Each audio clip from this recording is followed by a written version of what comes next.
Netcasts you love. From people you trust. This is TWiT. Bandwidth for This Week in Google is provided by Cachefly. CACHEFLY.com.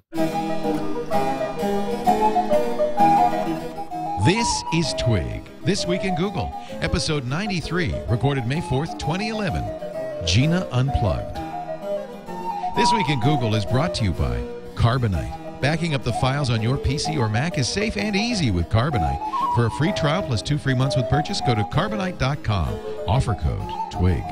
And by Netflix. Watch thousands of TV episodes and movies streamed to your PC, Mac, or TV instantly. Plus, get DVDs by mail in about 1 business day. For your free 30-day trial, go to netflix.com/twit. It's time for Twig, This Week in Google. And joining us in the Googleverse, in the Plex, if you will, Miss Gina Trapani. She's actually in the Brooklyn. I'm in the Brooklyn. Yeah. You can... Howdy, howdy. Howdy, howdy. Out there for a Think How Up? You doing? Think how Up you doing? stuff? How you doing? Out in town, meeting up with Expert Labs. Yeah, how you doing? How you $5. doing? Did you ever have an accent? Give me the slice, $5. Did you talk like that? I did, and I worked really hard in college to get rid of it. And now it comes out when I'm very angry or very passionate. So I'm sure you'll hear it at some point. Well, the I passionate think thing I've is broken funny. out the accent. That's like a scene for a movie. You know she loves me when she starts sounding like that. Oh, baby, I'm What are you doing. talking about? What you talking about? What are you talking about? What are you talking about? Hey. Like that? That's a typical thing. I'll come out. What are you talking about? Can you do the whole thing in Brooklyn today? It's the thing. I can't do it on demand. Like it just becomes. It's like this primitive. It's like the id. You know what I mean? Like it's this early version of myself before I went to college and decided it didn't sound educated and You tried sound to. so educated now. Yeah, she sounds so smart. You know, Poughkeepsie, New York. It'll do it to you. Scrub out that Brooklyn accent. I don't know, really. Also here, you probably noticed Jeff Jarvis. He is a professor of journalism at the City University of New York and blogs at buzzmachine.com, the author of What Would Google Do? I had one of your former students, Karina, in here. Karina, Oh, really? Yeah, she took a job. You told her, whatever you do, don't take a job at a newspaper. So she took a job with Patch.com, which is AOL's kind of very hyper-local news. Right. Is she covering the town? She covers Petaluma at petaluma.patch.com. Just wrote an article about me. Oh, that's cool. Yeah, I think it was really cool to see her and hear that she was a Jarvisite. A CUNY graduate we school call of them? journalism. There's the sign behind me, yes. Yeah. So I guess the big story of the week, the year, probably the decade is the Osama bin Laden site, or assassination, I should say. But the interesting thing, of course, is all of the Google stuff. I immediately, actually, when it happened, went to Google Maps, and somebody had marked his compound. And people have been, ever since, have been reviewing his compound with nasty reviews. But there's actually some genuine value here to it because Google Earth has also been Ladenized, and people are doing 3D SketchUp renderings of the compound that are, I think, fairly accurate, that you could see on Google Maps. I'm like, for sale, open house. The instant, shtick, the joking, the analysis, the interaction that happened that night. I mean, it was amazing on Twitter and everywhere. I mean, the fact that by the time you got to where you thought the compound was on maps, it had already been marked. Oh yeah. I mean, that's amazing. I mean, it's like it's Wikipedia, except it's everywhere. For me, I was on Twitter most of the time. Yeah, so was I. Waiting for the president to speak. For a good hour or so. He was pretty late. I would say all of us learned that the president's security speech, which was to come an hour or so later, was most likely going to be that they had got bin Laden from Twitter. Yeah. Well, Mashable did a survey in cooperation with USA Today, so it's one of those unscientific surveys, both because it's USA Today and because it's the Mashable audience. But as I remember the numbers, 14% of that audience learned about it on TV, 18% on Facebook, and Twitter was 43%. Interesting. Which says a lot. Yeah, I mean, that audience is super skewed. It's that audience, yeah, it is. But it says it's possible. And you know what struck me? I had a reporter from Reuters ping me and ask if this was a defining moment for Twitter, and I thought, well, okay, you know, the 20th, another one. Sure. You know, every day is a new defining moment for Twitter. Right. But as I thought about it, trying to say something quotable, which is what I do. You know, I realized that I was watching Twitter in the foreground and TV was on in the background. Oh, that's a big deal. And TV just repeats and repeats and repeats. The other thing that really struck me is because they were starting to show the scenes from the White House and then later, of course, Ground Zero and Times Square. And I said my quote to her that I then retweeted because you only have so many good lines is that Twitter was the Times Square of this victory day. Oh, that's good. We all wanted to go and be with people.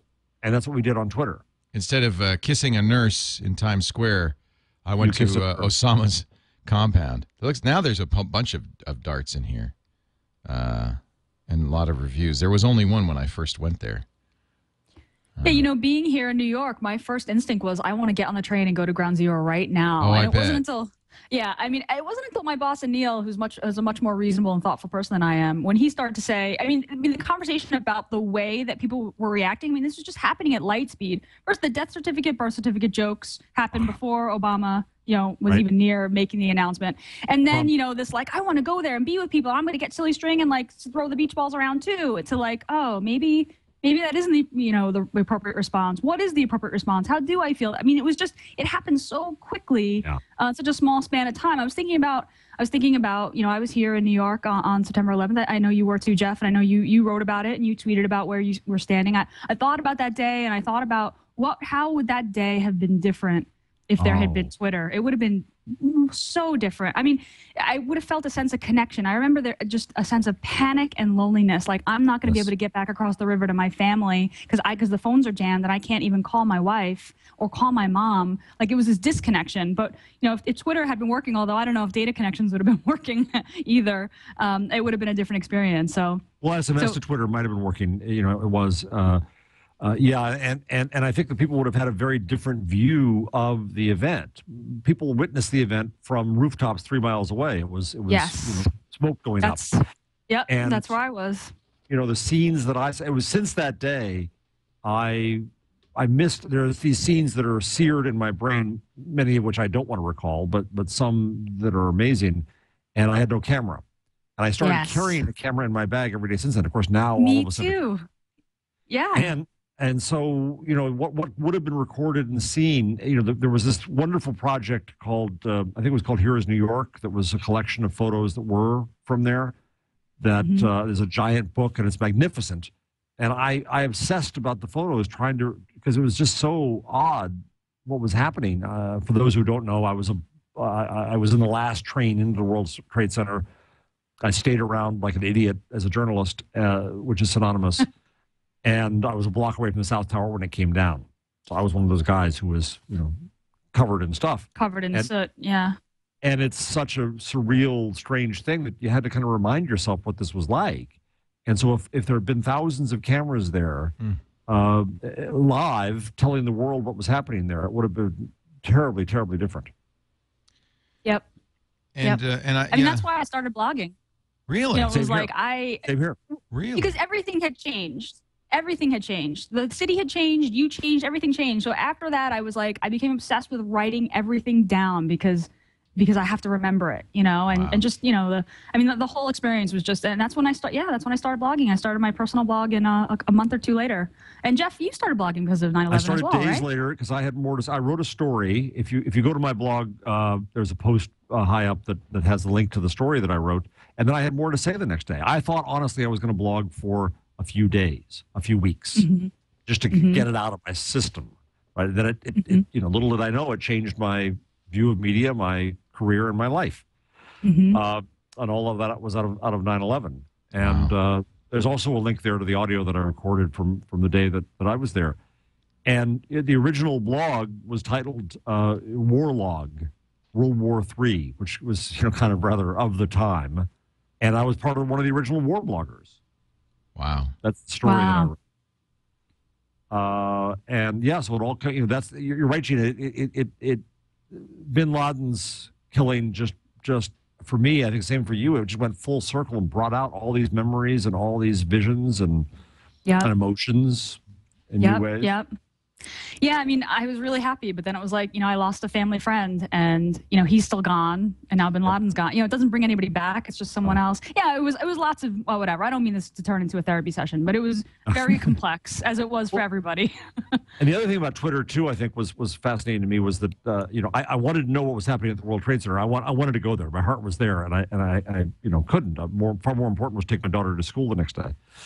And, but Matt Bishop, who's the New York bureau chief for The Economist, said, I'm going to World Trade.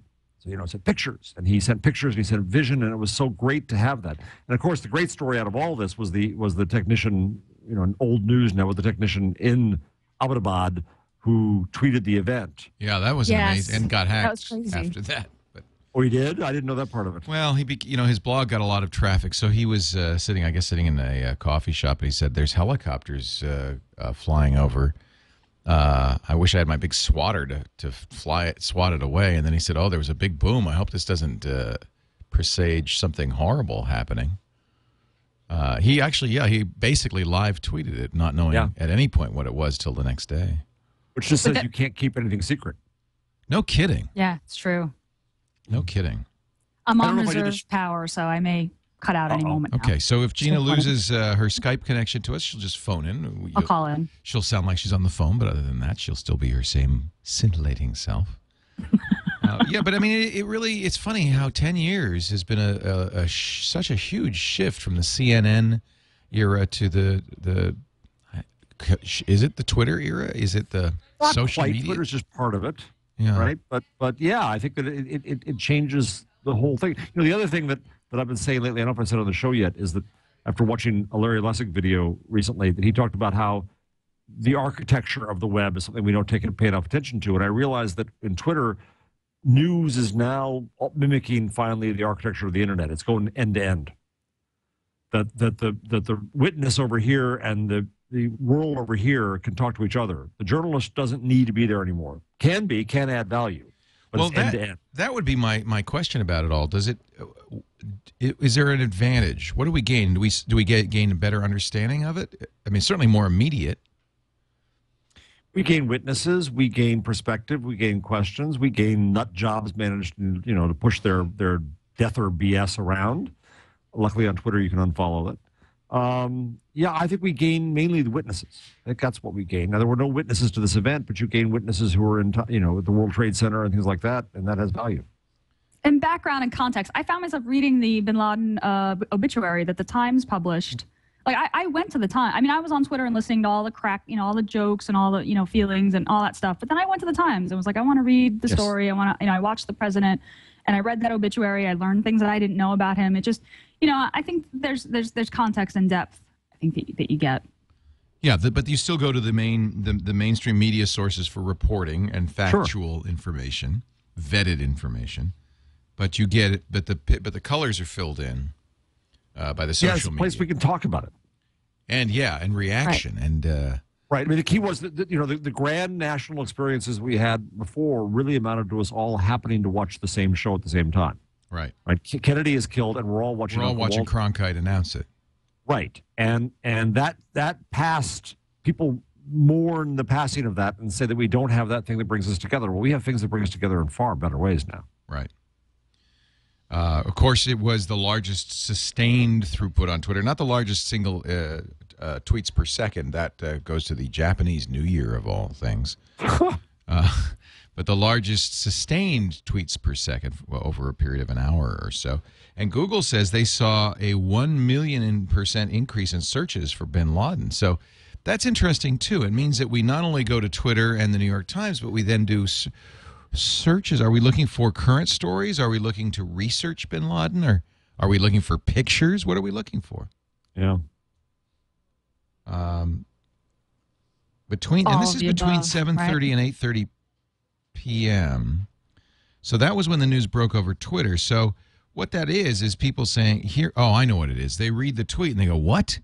And they're going to Google to find the news story. So that does now validate. That Universal Search has it, right? Right. Good. They know news is going to be part of search now. And that validates the fact that we still want to go back to a mainstream source. Yes. That's actually a good sign because it is. It is. You know, you hear it on Twitter doesn't mean it's true, so you want to validate it. It is a very different experience that we have. But the reason I asked that question is because I wonder if it's a substantive change or if it's just, well, now we have this additional stuff. Does it really add to our understanding of an event? It certainly adds to the color of it. But it does. I think so. I absolutely do think so. But again, the difference is whether it's an event in which the witnesses add a lot. Yeah, there were no witnesses. You know, if the Navy SEALs were tweeting, right. Yeah, Something I that mean, will never happen. That's not going to happen. I don't think Navy SEALs tweet. But I think Gina's right too. I think you start to get a sense of the mood about this. You know, I was surprised when it didn't register with me when people started showing up at the White House gates chanting USA, USA, and being happy. And, you know, I got it pretty quickly. I'm not stupid, but that was not my reflex. It was kind of like, oh, well, at last, and you know, I feel a little bad for myself that I'm no longer a pacifist, but that's the reason why. And being able to talk to other people and react to it, I think Gina's right that you know, getting that color of the country's mood is something you could not have gotten before. You also get made up quotes from Martin Luther King and others. Well, right. That's just a natural human urge. I was guilty of retweeted that. Did you retweet the MLK quote? I retweeted the Twain quote. Was the Twain quote made up as well? Yeah, I believe so. Yep. They were just a little too apropos, a little too right on. Yeah. You know, it was funny because I initially felt triumph and saw people showing up at the gate, and I thought, wow, I'm feeling more patriotic than I felt in a really long time. And then I started to see people on Twitter question celebrating a death like that. And I started to sort of realign and be like, that's true. Do I want to celebrate? I have mixed feelings about this. It's not just triumph. So it helped me work through the thought process a little sooner because I was listening to lots of different people talk about their reactions and otherwise I would have just been watching TV and seen thousands of people chanting USA, who would have been in diapers, 10 years ago or 10 years old 10 years ago. Megan McArdle, writing for The Atlantic, I guess she did the original research that said, no, Martin Luther King never said that. But she pointed out, and I think this is really true, it was a way for whoever fabricated that quote, is a way for them to say something that they didn't feel safe to say with their own words, which is, I mourn the loss of thousands of precious lives, but it's, hard to mourn a single person, or hard to celebrate a single person's death. And that's kind of politically incorrect to say at a moment like that. Let me get the quote exactly right. I mourn the loss of thousands of precious lives, but I will not rejoice in the death of one, not even an enemy. You're trying hard to get the quote right where the quote isn't right. I know. The fake quote. Let me get the fake quote right. But she makes this point, which is that it was a way for somebody to say something that was otherwise hard to say. So, it's not now they're saying, by the way, not malicious, but mangled. I don't know. But Gina, go back to what you're saying. It was kind of therapy for me. And my first tweet was ding dong. Yes, I saw that, and I was like, yeah. The Wicked Witch is dead. Yeah. And then I, turned around and I said pretty quickly, this is the moment to remember his victims. And then I turned around and the anger came back out, and I to clean it up, just said my entire tweet was effer. Yep. And it was a back and forth just for me, because Twitter is so immediate that the emotions just are going to come out. Mm-hmm.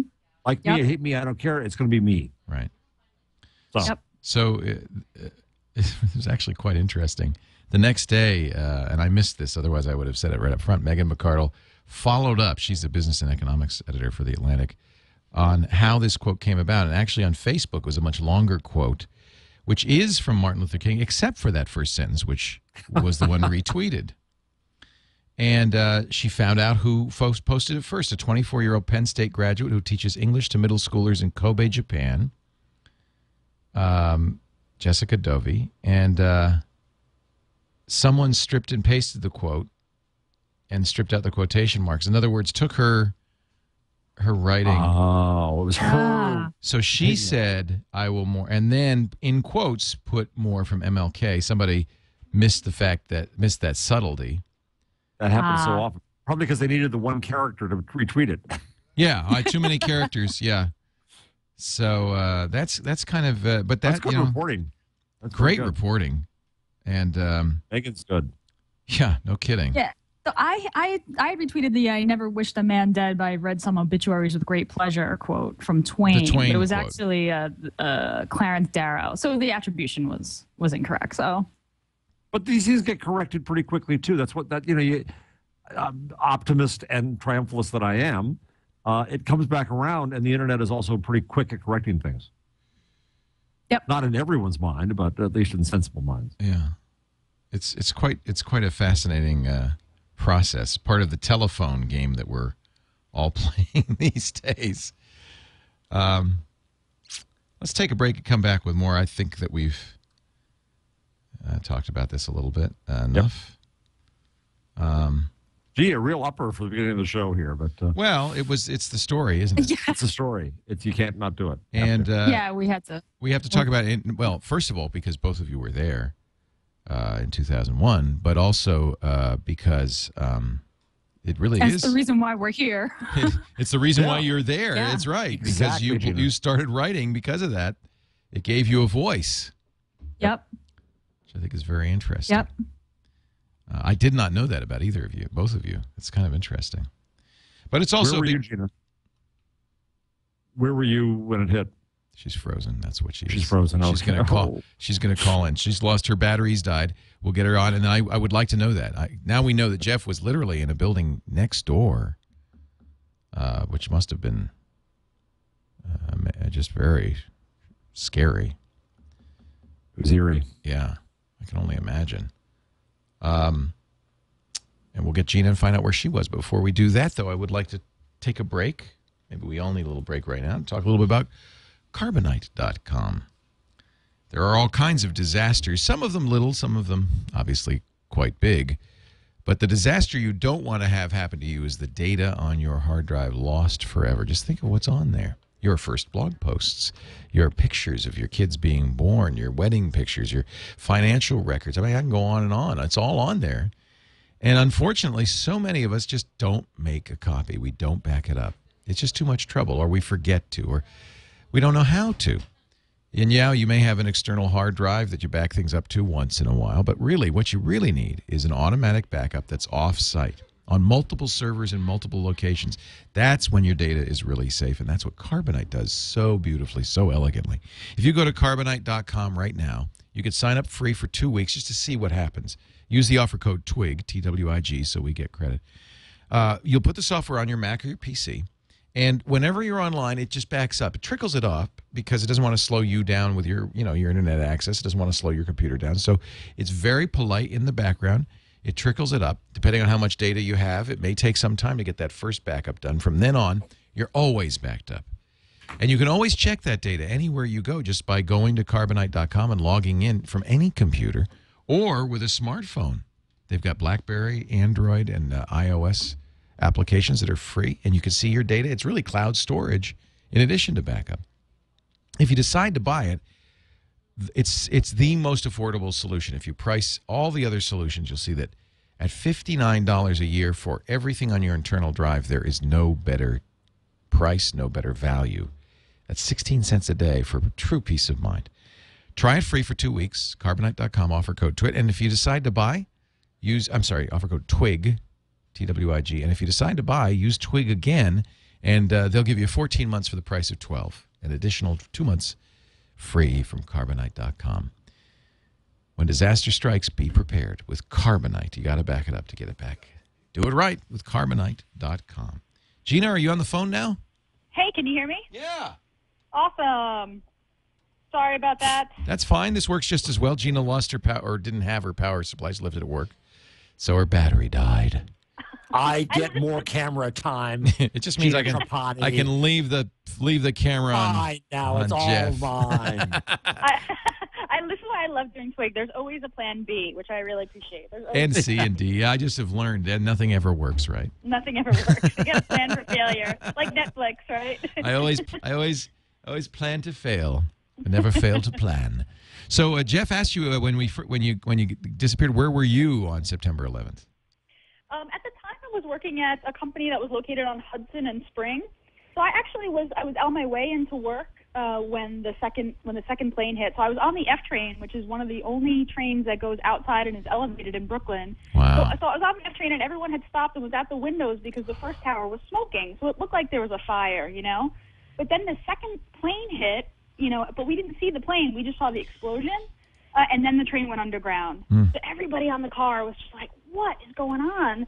And you know, I stayed on the train, and I arrived in Manhattan and walked down Hudson Street, and it was just insane. I saw people coming. You know, I saw the Jeffs of the world kind of walking uptown, covered in soot, and yeah, it was crazy. So I was actually at a safe. I mean, I was at a safe distance. I wasn't at a place where I didn't see people jumping. I wasn't close enough to that. So I was about a mile and a half north. You know, the trains had stopped, and you know, people were walking across the bridge back to Brooklyn. You know, I hung out at the office with my coworkers for quite some time, you know, because then we heard about the Pentagon. I mean, it was, you know, that moment of panic of like, oh my God, you know, the world's ending. So I was at a safe enough distance, but certainly close enough to see a lot. The eeriest moment for the scene when I came in, it was the last train under the North Tower, and I came up to the big concourse, the gigantic escalators up. And I arrived at the concourse. At first, it was quiet, which is weird, never quiet. And I look around all over the concourse, and there were all over everywhere women's shoes empty. They'd run that fast out of there when it hit. Yeah. So anyway, we'll go on to happier Google. That's a news now. very Twilight Zone image. It really was. Holy It really was. That's right before I was standing at one more story. This will probably get me in trouble. I'm standing at a block away from the South Tower on Liberty, or a little more than a block, and I'm looking up at the tower, and I'm thinking, and I don't know enough about engineering, and I'm thinking, how are they ever going to get that fire out? Like an idiot, I couldn't figure it out. Too. Yeah. And right, it's like, oh, there's a beforehand- fire. Yeah, there's some way. They can't burn forever. How is that fire going to get out? How are they going to do it? Because, of course, they are going to do that, you know, when the day arrives. And a tourist, I'll let you guess what country the gentleman was from, but he was taking pictures of everything. He had a camera. Yeah, okay. Yeah, and he came up to me and said, will you take a picture of me with the burning tower in the background? Geez. And I said, oh my God. People are dying. He said, yeah, I want to remember that I survived. Oh, boy. I said, no. Good for you. And 10 seconds later, the tower started. Oh. Yeah, that was the moment when the first tower went. Well, we're talking disasters. We'll stay with the disaster mode because, of course, there have been some horrible tornadoes in Alabama and the South. And Google, again, we know more than ever before. We can see what's going on. On the Google blog, they posted before and after pictures from Google Maps, satellite views of various places. This is the University Place Elementary School in Tuscaloosa, before and after. And when you see pictures like this, it's the same thing as your first-person accounts, Jeff and Gina. We hear about these things from such a distance. I don't think we really. And the same thing with the tsunami, where when you see pictures, the swath. There's that one Google picture. I don't know where it is, but it just showed this swath that went across. That was just awe-inspiring. Just this long, because the big one was huge and stayed there for a long time. Right. You're right. It takes it away from the single shots, and Google gives that global, perspective. Right. Just that right. You see the path. That's dramatic. What's so phenomenal. Yeah. Yeah. Hard to imagine the destructive power. This reminds me. These pictures remind me of the tsunami. Yes. The same kind of devastation. And it's tempting to think, wow, times are worse than ever before, and I don't think so. I think we just can see it now. Yeah. Right. Times have always been bad. All right, I'm going to give you something more upbeat. The It Gets Better campaign. Gina, how did that It Gets Better campaign start? So a columnist named Dan Savage who does he does a podcast called Savage Love, and, Right. and he's a very well-known and well-liked columnist. Started this during the time that there were like several gay teenage suicides, like 3 or 4 in a row, recently. And abuse and beatings and things. Beatings and abuse, yeah. And Dan started this campaign called It Gets Better, right? Because as a gay adult, I look back to what I felt like when I was 15 or 16, and I would do anything to go back in time and just say to myself, it gets better, because let me tell you, it does. Yeah. And so this is what Dan did. So he started this YouTube campaign where it was him and his partner, just kind of giving encouragement to gay teens. Because when you're a gay teen, you're alone and you haven't told anyone and you're scared. You don't know what to do. Yeah. So we started this YouTube campaign saying it gets better, and then he asked other people, celebrities, regular people, to do their own clips, giving their own sort of it gets better message. And he nailed it. It gets better. Those 3 words. That's exactly what you want to tell teenagers and your former teenage self. When you're different anyway, not just gay. When you're suffering, when you're a nerd, when you're just It gets better for shy. everybody. Being a teenager Exactly. is horrible. It is. Being a teenager is horrible. Exactly. Exactly. It's true. That's an excellent point. So it went viral. I mean, so many people did so many touching videos. There are a few that really stood out. Tim Gunn's was amazing. There was this, I want to say a mayor in Texas who did one that was also very, very touching. Anyway, so Google, and actually Google staff did one, which I think we played or featured on the show. Yep. We did. A few episodes ago. I actually have not seen this yet because I'm in New York and things have been crazy. I have DVR'd Glee, so I've not seen this on TV yet, but I watched it on YouTube. Google did a Chrome commercial featuring the It Gets Better videos, Dan's original message, and then a montage of other messages, basically showing how Google products like YouTube and I guess to some extent Chrome, get this message across. Let me play it, because I think Okay. it's really worth giving them a minute on Twig to see it. Yep.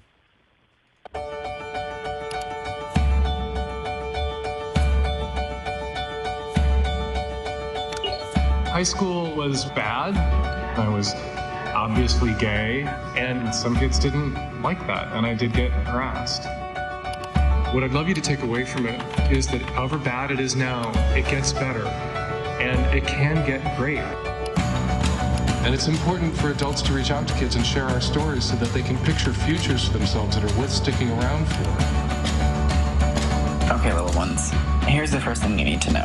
You are perfect and wonderful exactly as you are. You're not alone. There are a ton of us out here in this world. We love you without even knowing you.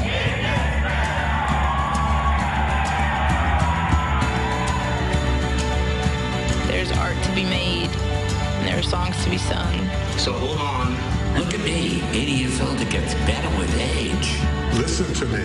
It gets better. It gets better. It gets better. It does get better. So much better. You'll be fine, partner. Your life can be amazing, but you have to tough this period of it out, and you have to live.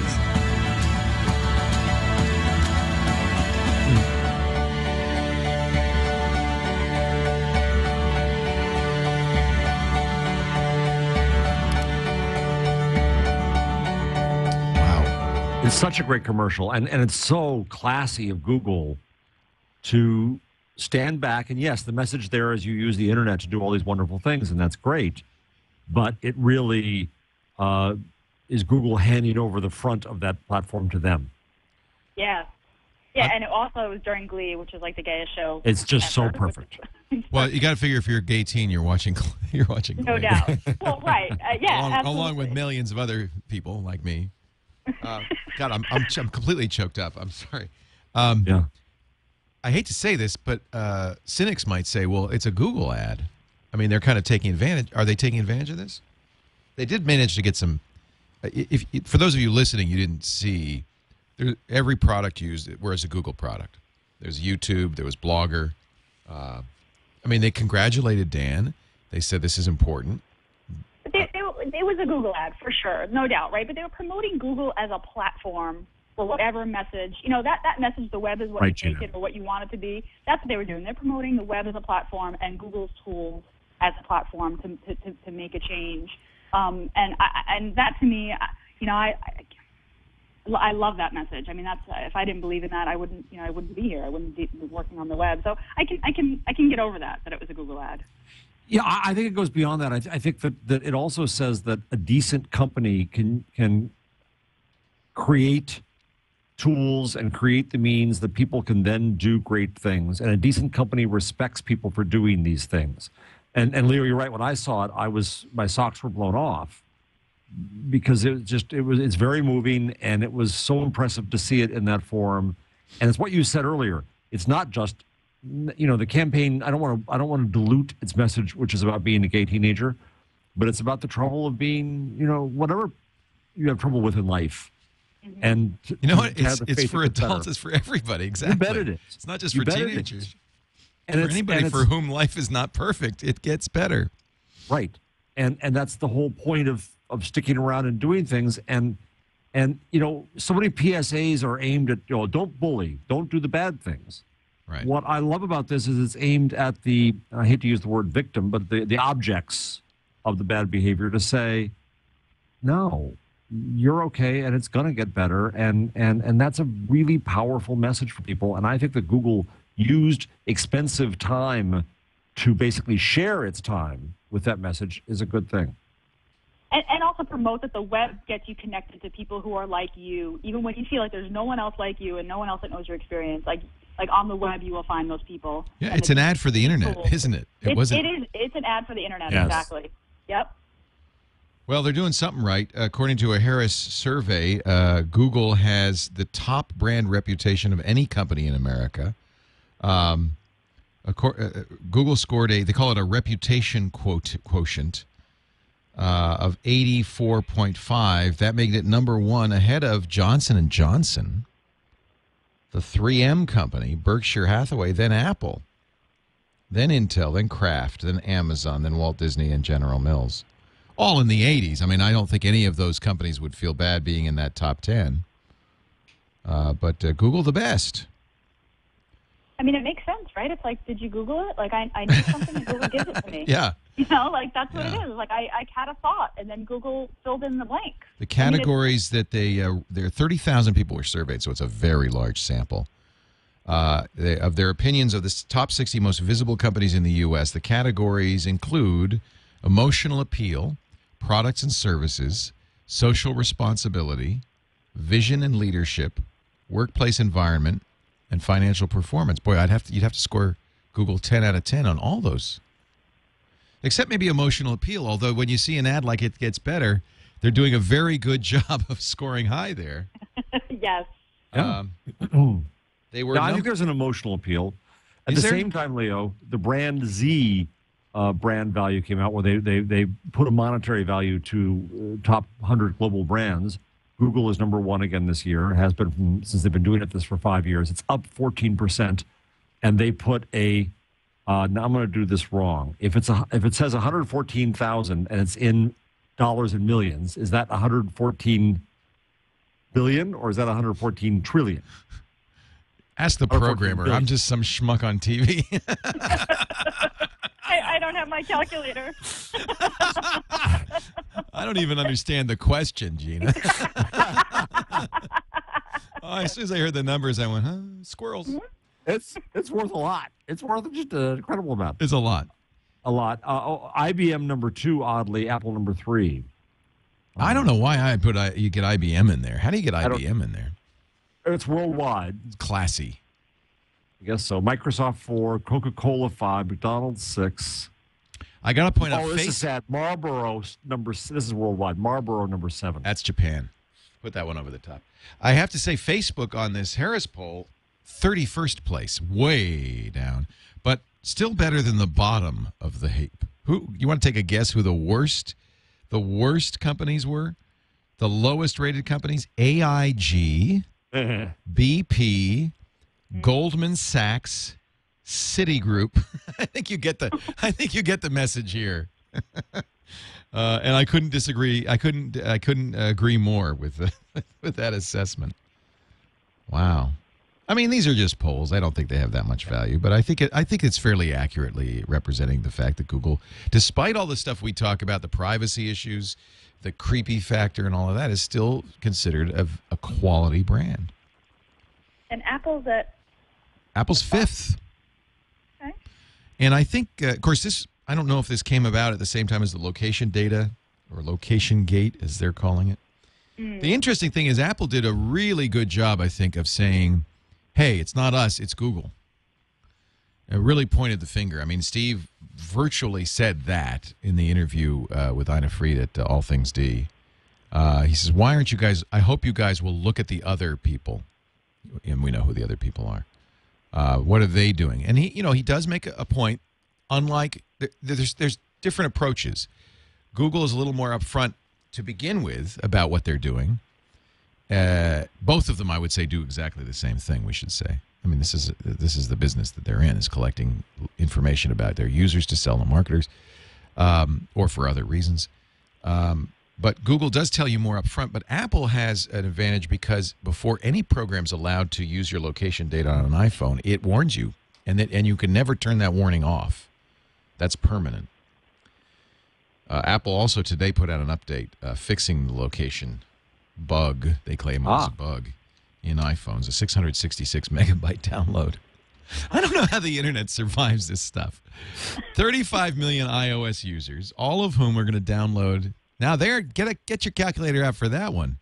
666 megabytes. Holy bandwidth. Holy bandwidth, Batman. But I do think Apple does win the award on that one first, because anytime a locate now, when it turns on the microphone or camera, they don't tell me. But anytime an app says, anytime I want to use a location, the app says, well, maybe actually now I'm doing Foursquare. I guess it doesn't do it every time. Eventually, it gives up and says, okay, I guess you want to allow it. Question from an iPad noob. I need to hook my iPad up to my Mac in order to get the notification about the update, right? It doesn't. That's correct. Yeah. There's no push. So whatever your iOS device, you'll have to connect it. And in fact, mine, it didn't alert me. I had to say check for update. Although I imagine it would have. Yep. Speaking of iPads. Yes. It's a Crow moment. He bought another one. Well, yeah, I mean, it's the only one I have, but Actually, I have. Gina, you can't see, but I have an iPad. He's holding up an iPad. Is it a 1 or a 2? It's a 2. It's a 2. Eileen Rivera, who hosts our All About Android show and produces this show, is shocked. She had that moment. We're going to call it the Hillary Clinton moment now. She covered her mouth. I'm not kidding. Oh, my God. Somebody please Photoshop that. Oh, they already are. Yeah. IRC channel, please. Somebody Photoshop that. Get Eileen in there covering your mouth instead of... Here's the pathetic thing, right? If I can show the laptop, too. I've actually walked around the house with my iPhone, my Galaxy Tab, and my iPad, and my laptop. How sick is this? To do what? Play Angry Birds? No, this is your job now. Now that you are a full-fledged internet superstar, you must carry all of these at all times. And then you forget your charger somewhere. And you're back to the telephone. Yes. So for those who don't know what we're talking about, it's the very famous Situation Room of the President and Secretary of State and probably members of the Joint Chiefs of Staff in the Situation Room, apparently getting the news that Osama bin Laden had been killed. It is now the second most viewed picture on Flickr in just about 3 or 4 days. Yeah. And they're putting people from Jersey Shore in there. I don't know if you noticed on the one I'm showing you, there does seem to be a topless fellow behind the president. Is the little girl from the balcony of the royal wedding is there at the table next to Hillary. Yeah, with her hands over her ears. Oh my God. I put this up. I thought this was the actual picture. I didn't notice that Mike, the Situation Sorrentino, was standing bare-chested behind the president. I just thought that was Chuck Norris, because wasn't he involved? I love remix culture. Yeah. Yay. Isn't it great? By the way, others have noticed PC Magazine in particular, that both Vice President Joe Biden and Secretary of State Clinton use Hewlett-Packard notebook computers. I don't know if we care. This picture was made to edit because there's all this blank space behind the president here that you could really do almost anything with. So, yeah, get ready. The meme is on its way. Although to be honest, it's such a serious and momentous picture. It's a picture, one of those pictures that you will see for decades to come. A friend of mine named Rex Hammock at a blog, Rex Blog, wrote about the pictures and saying, why was it so powerful? And his assumption was that you're looking at the president in this moment. But then he got the original photographer's size and went around and realized that, no, it's Hillary that is the focus of the picture, that her eyes, if you look closely at it, and her expression are quite amazing. I think you're exactly right. What happens is you first see the president, and then you go and then you see Secretary Clinton, and it is quite. I'm surprised I haven't seen any remixes of the pixelated piece of paper on her laptop. Or was that pixelated? It is pixelated. That's clearly porn. Clearly porn. That's what yes. That looks like a map. Yeah. That looks like a map. Also looks like there's no Wi-Fi there. No, look at that. Let's overdo the semiotics. Well, in the Situation Room, you would hope there's not Wi-Fi. That would be very depressing, but they've all got their Ethernet cables plugged in. I think the White House just published a picture of everybody's BlackBerry at the outside of a room. They were at a briefing, and I guess you have to surrender your That's an older picture. That was posted a year or two ago when Obama first took office, and they leave their BlackBerries outside. That is a dramatic picture as well. Yeah. If you don't follow the White House Flickr stream, you should. I think it's Pete Souza. I think all those pictures come from Pete Souza. He's quite amazing. We'll see Gina on it coming up. We might. Gina's going to the White House. By last night, 3.6 million views. 3.6 million views of that photo on Flickr, making it the second most viewed. And the first most viewed took years to get to the higher number. So I have a feeling this is going to be the most viewed photo of all time on Flickr. Again, another example of how we're getting our news direct from, in this case, from the White House, which, of course, the White House loves. Yes. Because it gets to control the image making. Very powerful. I saw some controversy on one of the press blogs today on Romanesco today that after Obama gave the speech, he went back to the podium in front of the teleprompter, and photographers came in to take pictures of him. Oh, really? Interesting. And people say, well, it's staged. Well, what the hell isn't staged? Yeah. In life. It's all staged. Yeah, it's all staged. Sorry. But there is a tradition. I remember this when I worked for NBC. There is a tradition, and it's in the Green Book that they hand out to all employees, that you don't stage news events, that you only take pictures as it happens. At no point are you allowed to say to the newsmaker, would you stand here so I can get a better background? That's not the case anymore. Really? I had I don't know, Inside Edition or one of those kinds of shows to come and do the death or a story today in my office here. And they're dressing the set. They're moving the stuff around behind me. They're telling me to repeat this with that word and that word. Of course, it's not exactly NBC News. It's Inside Edition. Yeah. What were they asking you about? The deather thing and conspiracy theories, and does the internet make it worse? Right. It's like asking me whether this was a defining moment for Twitter. I know it's kind of sad that we need to go through this, but this is why TWiT exists, because I got so sick of mainstream media coverage of technology. Amen, brother. I heard you before between the two shows that you said this show will never be on cable. No, and it's a mutual, by the way.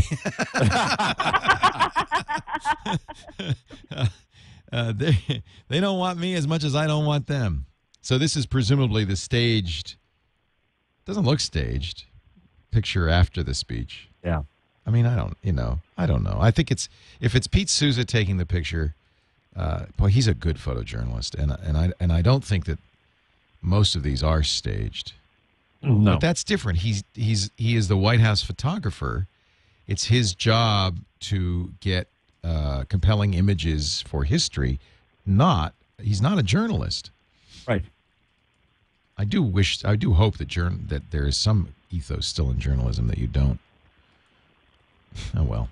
You don't stage. Give it up, Pollyanna. Give it up. There's nothing real. I get affronted. You know, I think we were in a situation where we were about to do something, and the producer, the shooter, said, "Can you do that again?" I said, "No. What? No." I get affronted. That's staging. I'm the last old man. Well, you know, on the show, on the media, on NPR, which is a wonderful show. Yep. The first time I went in there to do the show, as walking down the hall, the producer said, "You know, I should tell you that we edit Bob Garfield." I didn't know why he told me that.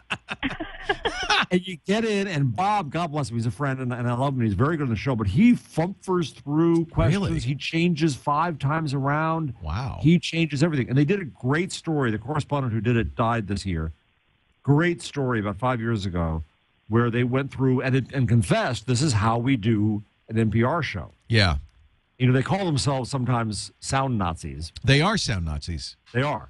They think I pop too much. They won't let me. I was going to do I think All Things Considered, a morning edition piece, and with this setup, and they said, no, we can't use it. It's pop. You're popping too much. Wow. Oh, wow. I jumped through hoops. It took an hour. You have pretty high standards, Leo. That's Not crazy. that high. Those are the highest. But again, I think that gets sometimes a little bit in the way of spontaneity and authenticity. Oh, does it ever? Yeah. Does it ever? We're going to take a break, come back with more. Gina Trapani is here via phone from Brooklyn. Jeff Jarvis via Skype from New York City. And we are talking about the Google. Somebody tweeted me, why don't you do a cloud computing show? This is it. We just call it This Week in Google, but really it's all about the cloud. And it's a lot about media. It's about how the internet and society and all of that. Jeff, did you get an invite to go to the EG8? Yes. Good. We can be roomies. I got an apartment, so you did. Yeah. Okay. All right. Yes. So don't worry about the hotel. I still have to get. I want in on the sleepover. You can come. There's plenty of room. See you in Paris. I'm flying out May 20th through the 27th. Wow, you're really going. You know why? If you don't stay over on a Saturday, they kill you. The airfare's twice as bad. And it's Paris. Yeah. If it were Topanga Canyon, maybe it'd be a 2-day trip. I have all my entrepreneurial journalists are doing their presentations to VCs on the 23rd. Oh. So I got to fly out that night. Oh, my goodness. And arrive that morning. Well, I didn't want to be jet lagged, but good. You just tell me what to say, and I'll be bright-eyed and bushy-tailed. We're going to also talk about video chat on your Android phone. It's here. Google I.O. Gina and I will be at Google I.O. We'll tell you what that is. I'm jealous about that. Yeah, see? I get to hang with Gina next week. But first, let me tell you about Netflix, the great way to get movies right into your own home. You know, Netflix really pioneered the idea of no late fees. That's why I first became a Netflix customer in 2000. I've been a member since December 2000. And thousands of movies later, I'm just a huge fan. DVDs by mail in as little as one business day. I have a 5-disc queue. You can have as many as 1 to 5 discs. And what happens is you just hold those discs so you watch the movie, then you mail it back in their prepaid mailer. Those famous red envelopes. I used to have one here somewhere. Probably mailed it. And then you get another movie, and the turnaround's like a day or two. It's amazing. But you can get it even faster with the even better Watch Instantly feature that Netflix debuted a year or so ago. And I have to say, this is getting bigger and bigger. In fact, as I look at it, almost every day I'll go to netflix.com/twit, and I'll see that they have added more first-run movies, mainstream stuff, television shows. They're just growing this thing like crazy. And the beauty of this is you can watch any of these movies right now with your Netflix account. All you have to do is go to netflix.com/twit, and you can get this free for 30 days. Movies that I missed in the theater, TV shows that I'd like to go back and see, like Glee. Classics, too, like How to Get Ahead in Advertising. I never did see that when that came out, and I die to see this. So there you go. I can watch that right now. Just press that button, and I'm watching it. In fact, really, the truth is it's hard to get to work sometimes because I just want to watch one more movie. How about Spinal Tap? When you hear them say it goes to 11, They're talking about Spinal Tap. What a great movie. Wouldn't it be fun to go home and watch that tonight? You can instantly. You could do it. You could set it up right now so that you can watch it tonight on your TV set if you've got a Roku box or PlayStation 3 or an Xbox or a Wii. Many Blu-ray players even have Netflix. It's kind of the gold standard. You're not really internet connected if you don't have a Netflix account on your device. Of course, your computer too. Try it free for 30 days. You get the movies in the DVDs in as little as one business day, and watch any movie. Look, I love this. Local favorites for Petaluma. They actually, because they know I'm in Petaluma, they say this is what your neighbors are watching. They have good taste. Look what they're watching. Battlestar Galactica, all 76 episodes. Oh. It's time. It's time. That puts you over the top, huh? It's time for a rewatch on the BSD. Yeah, I haven't. You know what? I'm absolutely. I missed a few in the middle there too. My So-Called Life. Oh, that was a good one. Classic teen drama. Yeah, that was like the original teen drama. On the whole. Twin Peaks. That was just wild. I wouldn't mind watching that again. Oh, baseball season's here. How about Ken Burns baseball? All you got to do. Oh, and the original Swedish, the girl who played with fire and the girl with the dragon tattoo. I like the Swedish versions. They're so good and they're really kind of dark. If you're in the mood for a dark kind of. Yeah, those are beautifully shot. I watch those on Netflix. Aren't they great? I love Netflix when you're traveling, too. Like, I love that I stopped watching something on my Roku at home, and then now I'm on the road, and I just brought up my iPad and just resume, you know? It's great on the iPad, the iPhone, too, and the not the Android phone yet, but soon. Netflix.com/twit. Not twig, but twit. Give it a try.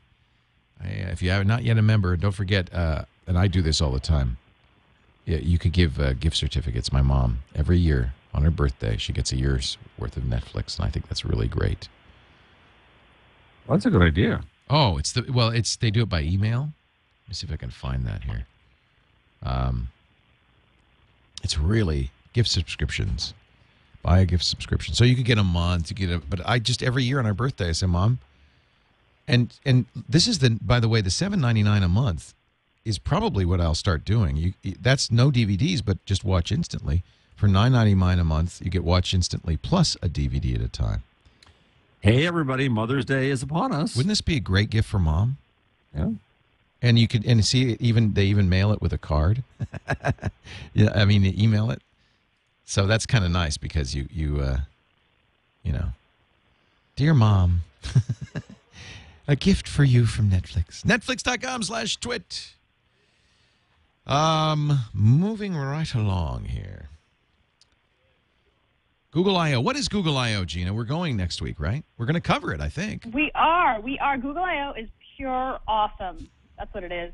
It's a developer event at the Moscone Center in San Francisco. It's next week, the 10th and 11th.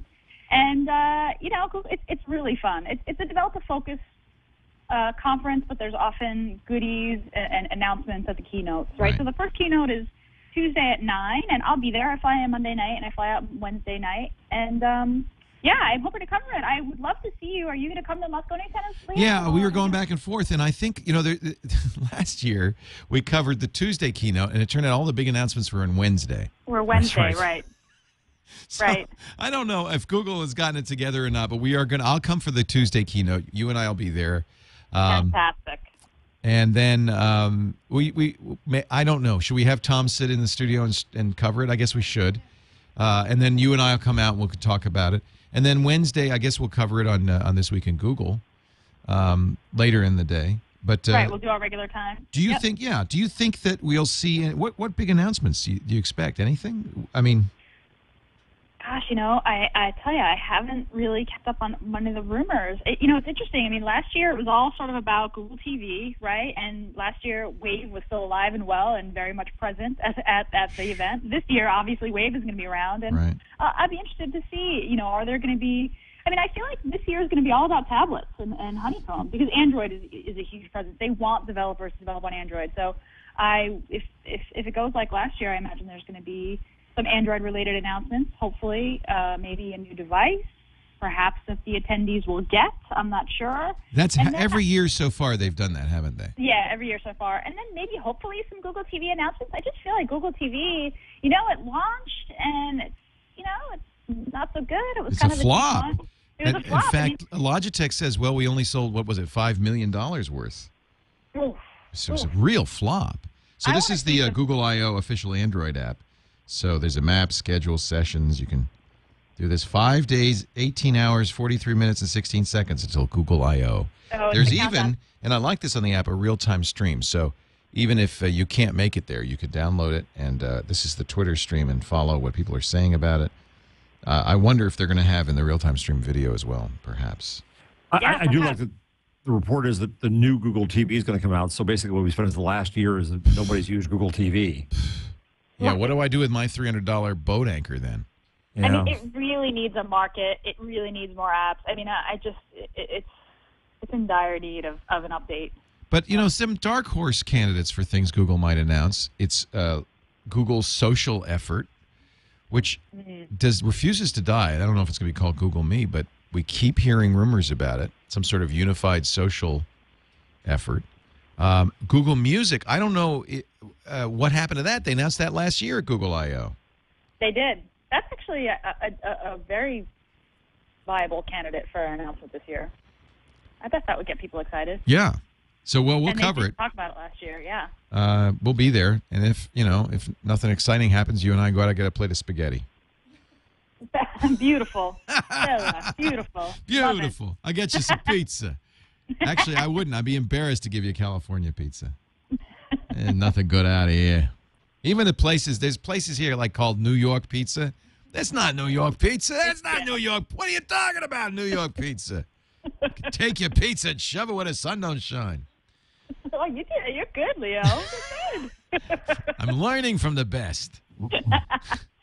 I love the conference app though. I think I've been to more conferences lately that use an app. I went to the GitHub conference and they used Conventionist, which is sort of a generic app where you can load your data in. So I really appreciate not having to deal with paper. I thought that real-time stream, which seems to be mostly Twitter, but I thought that was really kind of a cool idea to be able to, open up your app and say, well, what are people talking about? You're sitting in the speech. I mean, we'll be using it on Tuesday for sure.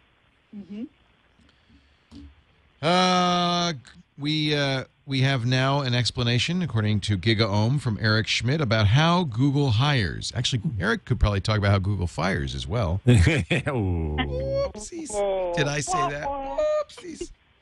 Oopsies.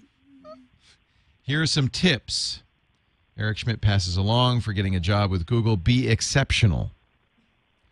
You've heard about the brain teasers and so forth, but Schmidt says we spent more time and pretty much ruthlessly on academic qualifications, intelligence, intellectual creativity, passion, and commitment. I find irony that they still go after the school thing. They're big on academics. Which is kind of ridiculous because, I argue that schools are not good at preparing people to be Google because they teach you to do the predictable thing. I agree. People who should they should go after a Google. I mean, this is what Peter Thiel says. Peter Thiel, is offering money to smart people to drop out of school. Really? Google should go after the dropouts. Oh yeah. He's got a scholarship, and the scholarship is to pay you not to go to college. Wow. Is he considered that an investment? What is it? Yeah, he thinks college ruins you, and this is very Peter Thiel, right? Yeah. He's the guy who put $500,000 in Facebook and is now worth billions because of it. Not his only investment by any means, but just a good one. Find it. The Thiel Fellowship, it's called. Huh. To foster the next generation of tech visionaries. I'd like to get that. I think we're too old. Oh, damn. I dropped out of school. He can give me a little money. You can apply if you're under 20, whether you're in high school, college, or not in school, and you have a great answer to one of these questions, you can get a grant for $100,000 from Peter Thiel. Wow. Good on him. That's the kind of FU to the Google way. Yeah. Google, you got to have better of a 4.0. That story says you better have at least a 3.7, says the rumor. 3.7. But I do think that they're looking for some sort of metric because, you got probably millions of people applying. You also have to have the ability to answer math questions over the phone with no calculator. Oh, yeah. Fail. Fail. I didn't even understand the question. At least Gina got out the calculator. Can I surreptitiously Google answers to questions? No, in Googling. my interview. Oh, but I wonder, maybe you could use Wolfram Alpha. Ah. Eric says, do your own thing. They're looking for people who don't need much management. At Google, we give the impression of not managing the company because we don't. It sort of has... Therein lie a few of the recent problems, yes. Yeah. He says it sort of has its own Borg-like quality, if you will. It sort of just moves forward. Maybe they need to hire a few Navy SEALs. I love Eric Schmidt. At this point, he is just, say anything. Don't say anything. Its own Borg-like quality. Yeah, that's not, I don't know. I don't think comparing Google to the Borg is really a good idea, but just kind of plays on our, primal fears, that kind of thing. He says, not necessary to have a winning personality. He says, I love that one. You're going to have to deal with the odd people. Not every single one of those incredibly smart people is what we call a team player. Even if people don't want them around, we still need them. They all have the garlic pizza. Yeah. Hi, what you working on? It's interesting. I would take someone who is easy to work with over someone who's super smart but a pain in the butt any day. Well, that's why you're not Google. Well, right. And that's why I couldn't even get an interview at Google when I tried back in, You couldn't? I never heard that story. Yeah, oh, yes. I tried really hard through a friend who worked there. I had kind of an internal recommendation. They would not even call me. It was not even... Wow. Did they say why? They didn't say why. But, I didn't go to an Ivy. I mean, I did well in school, but I went to a pretty, mediocre school. And honestly, She's from Brooklyn? Yeah, I'm in Brooklyn, right? But, at the time, I didn't have a whole lot of personal projects that were if I hadn't started any open source projects, I hadn't done personal work. I had work experience, but I hadn't gone out really and done my own thing. So I think that's probably where I went wrong. Although I don't know. But obviously, anybody who looks at Gina Trapani would say Google made a mistake. There was an opportunity there. Mistake. So this is not a perfect system by any means. The other thing, and I know this for a fact because Colleen, our former chief engineer, went to Google, and they said, be prepared because you're going to be... The interview process basically never ends. Schmidt said Google had interviewed some people as many as 16 times before deciding not even to hire them. They've decided now the interview process should be made in 5 interviews. But how many times did Colleen go back? I can't remember, but it took a couple of years and dozens of interviews. Years it took? Yeah. So impressed with her persistence. She lived to work for Google. And you always knew that, right? She told me before I hired her, she said, okay, but I got to warn you, if Google comes calling, I'm leaving. And I said, fine. I encouraged it. And, we watched as she applied again and again. And it was kind of, she really had a good spirit, but it was kind of heartbreaking for me because she'd go through this long process and get very close. The first time she got down to the last, I think, 3 or 4 people, and they declined her. And she was this close. And then, but the good news is, and this is maybe a lesson for anybody who's been applying at Google, they do apparently keep you in the system because they called back later, months, maybe a year later. And she went through another long, grueling process where you just talk to all these people. I understand it, what a challenge it is to figure out how to hire somebody. But I think, and they're very engineering driven, but I think you could be too engineering driven. Yes. Video chat coming to the Android phone if you ever get 2.3.4. I guess the Nexus 1 is getting it first, or is it the Nexus S? I think it's the Nexus S. Nexus S? Okay. When? In the next few weeks. That's awesome. Part of the Android 2.3.4 over-the-air update. Awesome. And so it'll be basically like Apple's FaceTime. You'll have it'll be part of the G Talk, and you'll have a video that'll use the front-facing phone. Sounds pretty cool. Yeah, it looks pretty cool. There are screenshots on the... But you have to have Gingerbread 2.3.4, and they say they will launch it to other 2.3 plus devices in the future. My G2X is still 2.2.2, although I think we're going to Cyanogen's going to come on All About Android and mod it. I'm going to get the Cyanogen modding my phone. Right on. Isn't that cool? That's great. Good on Jason Howell and Eileen Rivera, who booked Cyanogen on their show to mod my phone. I feel like I'm in good hands, but that we're still waiting. The mod isn't stable yet. We'll be stable soon. I think you got to see if your next guest can mod your phone. Who's my next guest? Captain Crunch? Yeah, no way. Yeah. Hey, John, what can you do with this? Yeah, Triangulation's coming up in about an hour with John Draper, Captain Crunch. That he's just a walking piece of computer history, is what he is. I'm a little disappointed. Google has agreed to play ball with carriers who want to pull tethering apps from the marketplace. Yeah. And as This Is My Next says, Chris Ziegler writing, this kind of violates the spirit of open access, does it not? Can't Google learn now that playing with phone companies gets you in trouble? It's always bad. I hate whenever something like this happens, everyone's like, oh, how open is this? Everyone kind of takes that word open and kind of throws it back. Yeah.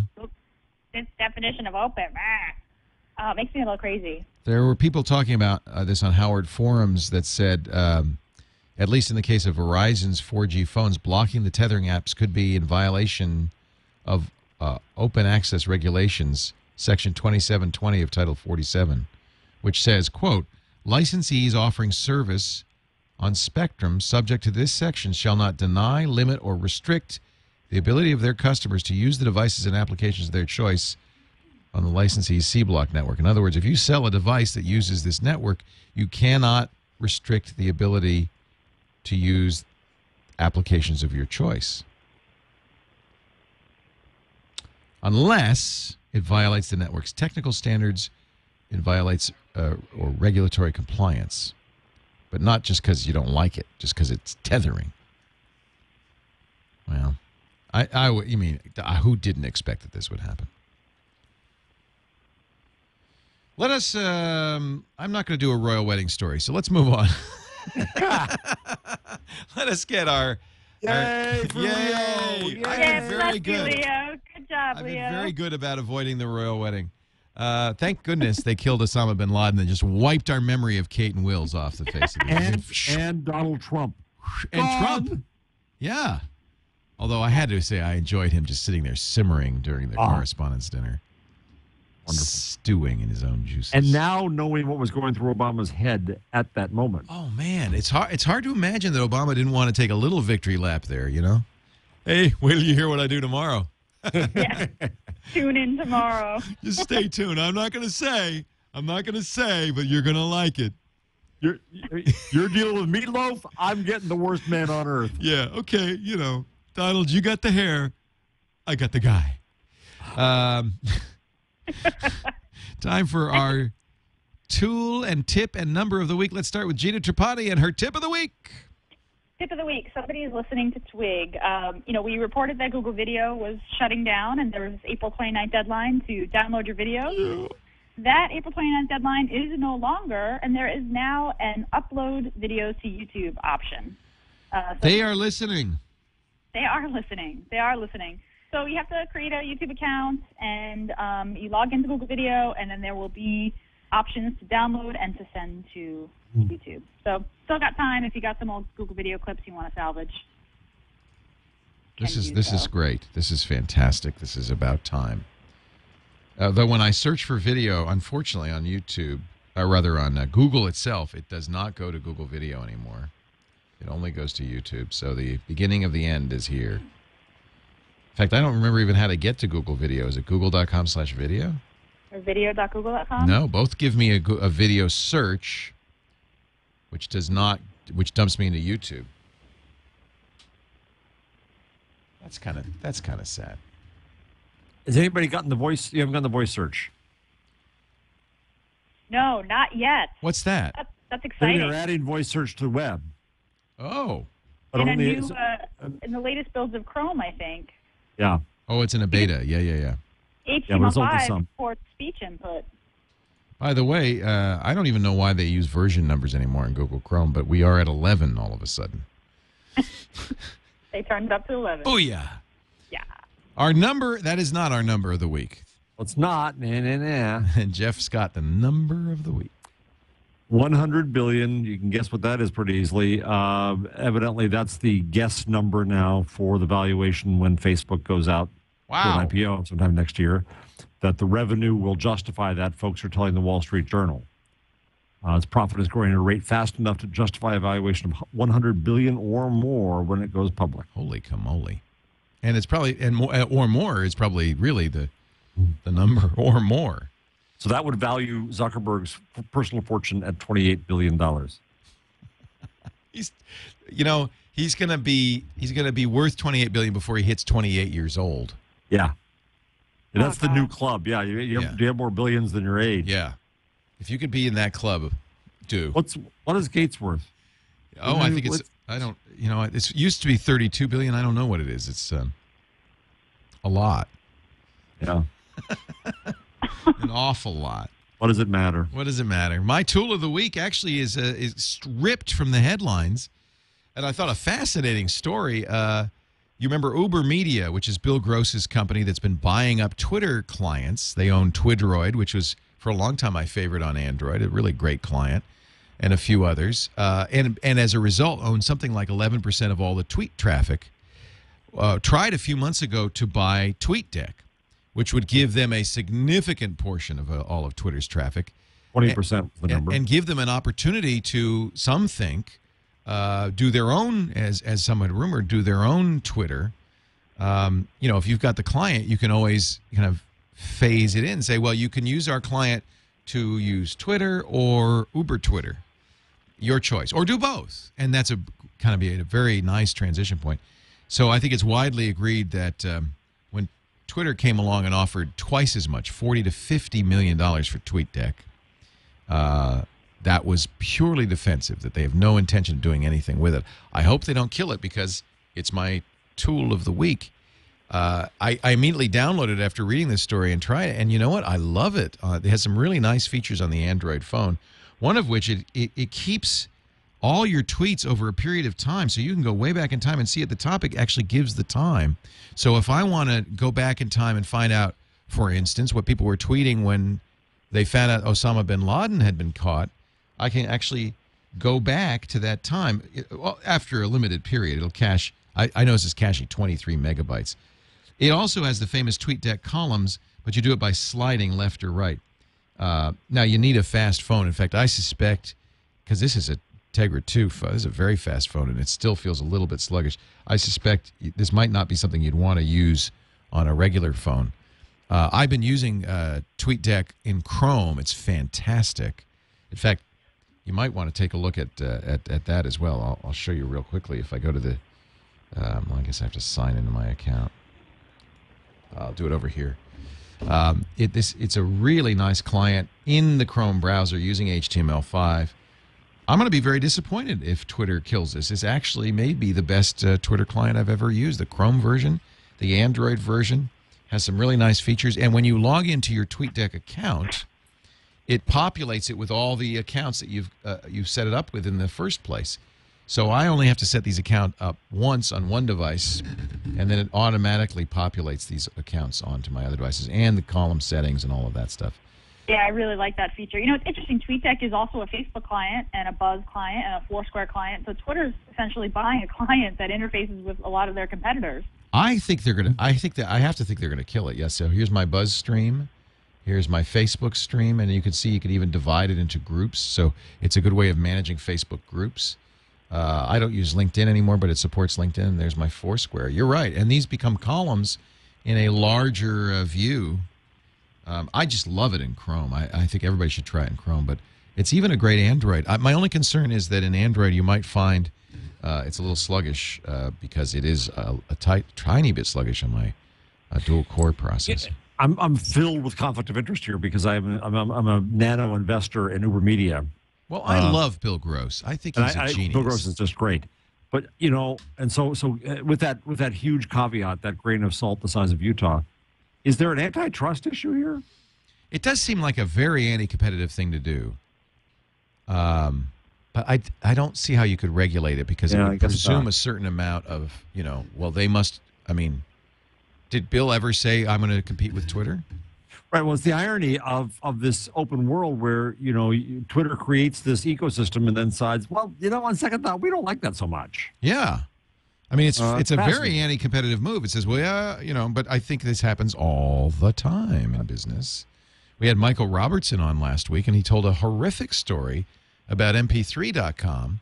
Remember, that was his service where you would put your DVD or other your CD, music CDs, in your CD-ROM drive. The computer would generate a code. It would tell mp3.com, and they'd say, yeah, okay, you've verified you own this. You don't have to upload it. You don't have to rip it. We'll just store it for you on the cloud. Universal sued them and won, completely depressing the stock price for mp3.com, and then bought it.